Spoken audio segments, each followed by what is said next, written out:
Surah Al-Bayyinah diturunkan di Madinah Al-Munawwarah.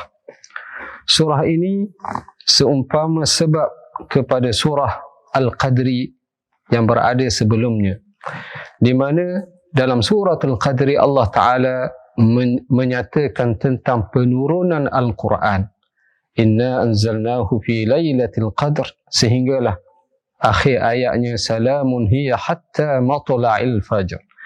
Tetapi kepada siapakah Al-Quran ini diturunkan?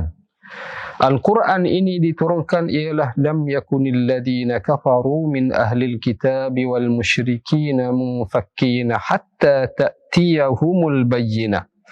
Kerana orang kafir dari ahlul kitab, sama ada musyrikin, sama ada Yahudi, Nasara dan musyrikin, mereka ini masih dengan kekufuran, tidak melepaskan kekufuran mereka sehingga datangnya kepada mereka Al-Bayyinah, iaitu satu keterangan dan bukti.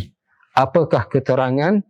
Keterangan itu dinyatakan dalam ayat berikutnya, Rasulun minallahi yatlu suhufan mutahharah fiha kutubun qayyimah, iaitu seorang Rasul yang Allah Ta'ala utuskan, yang membacakan kepada mereka lembaran-lembaran suci, terkandung di dalamnya pelajaran-pelajaran dan hukum-hukum yang benar.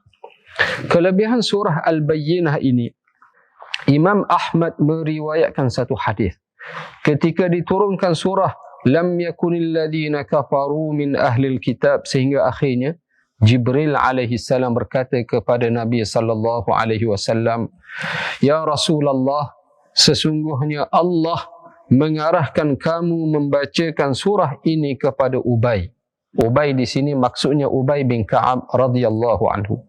Lalu Nabi sallallahu alaihi wasallam mendapatkan Ubay dan berkata kepada Ubay, "Sesungguhnya Jibril mengarahkanku membaca surah ini kepada kamu." Ubay bin Ka'ab radhiyallahu anhu berkata, "Namaku disebut ya Rasulullah." Rasulullah menjawab, "Ya." Lalu Ubay menangis terharu dengan apa yang berlaku ini.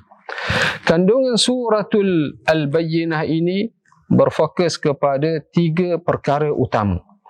Yang pertamanya adalah hubungan ahlul kitab dan musyrikin dengan risalah Nabi sallallahu alaihi wasallam yang terdapat dalam ayat yang pertama, lam yakunil ladina kafaru min ahlil kitabi wal musyrikina munfakkina hatta ta'tiyahumul bayyinah.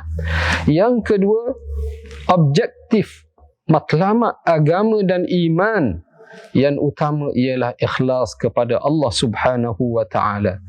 Beribadah ikhlas kepada Allah. Wa ma umiru illa liya'budullaha mukhlishina lahuddin. Dan yang ketiga, hala tuju manusia, sama ada dia syarrul bariyah ataupun khairul bariyah, dinyatakan di akhir surah ini. Perkara yang pertama, Yahudi dan Nasara mereka ini menentang Nabi sallallahu alaihi wasallam selepas Nabi diutuskan. Sedangkan perihal Nabi ini terdapat dalam kitab Taurah dan Injil. Yajidunahu maktuban 'indahum fit Taurati wal Injil. Mereka ini mengenali Nabi sallallahu alaihi wasallam sifat-sifatnya. Alladzina atainahumul kitaba ya'rifunahu kama ya'rifuna abna'ahum. Mengenali Nabi seumpama mengenali anak-anak mereka sendiri. Tetapi apabila bukti yang jelas telah datang, Nabi datang kepada mereka, Al-Quran menyebutnya, mereka melihat, mereka tidak beriman. وَمَا تَفَرَّقَ الَّذِينَ أُوتُوا الْكِتَابَ إِلَّا مِنْ بَعْدِ مَا جَاءَتْهُمُ الْبَيِّنَةُ. Dan mereka ini tidak berpecah kecuali selepas datang keterangan ini, sebahagian mereka beriman dan sebahagian mereka tidak beriman.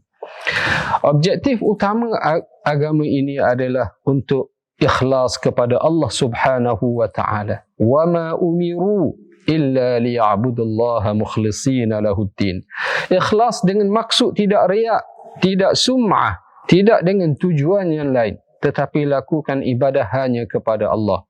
Di akhir surah ini Allah Subhanahu wa taala menyebut tentang syarrul bariyah, golongan yang kufar, dan kepada orang yang beriman ini Allah Subhanahu wa ta'ala nyatakan kepada mereka 4 jenis pembalasan.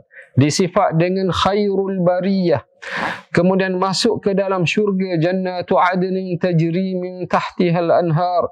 Kemudian khalidina fiha, kekal di dalamnya.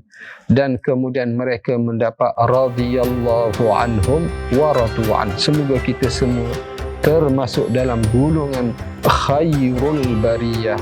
Wallahu a'lam.